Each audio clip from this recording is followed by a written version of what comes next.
Invoice പ്രവർത്തനങ്ങൾക്കായി നേരത്തെ തയ്യാറെടുപ്പുകൾ തുടങ്ങേണ്ടതുണ്ടെന്ന് വർഷങ്ങളായി ഈ രംഗത്ത് പ്രവർത്തിക്കുന്ന ജയൻ ബാലകൃഷ്ണൻ പറയുന്നു.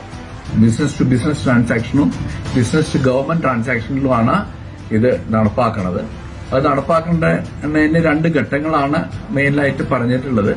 ഒന്ന്, 50 മില്യൺ ടേൺ ഓവറിലും അധികം ടേൺ ഓവറുള്ള കമ്പനികൾക്ക് വേണ്ടിയിട്ടുള്ള ഒരു ഘട്ടമാണ്.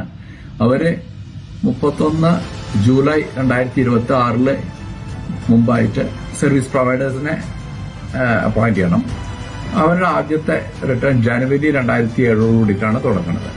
50 മില്യണിന് താഴെയാണ് ടേൺ ഓവർ വെച്ചാൽ മാർച്ച് 2027 അവർ സർവീസ് പ്രൊവൈഡേഴ്സിനെ അപ്പോയിന്റ് ചെയ്യേണ്ടത്.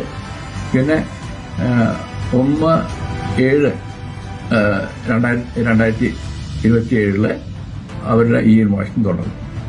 2018 വാറ്റ് പ്രഖ്യാപിച്ചുകൊണ്ടാണ് നികുതി മേഖലയിലെ മാറ്റങ്ങൾക്ക് UAE ഭരണകൂടം തുടക്കം കുറിച്ചത്.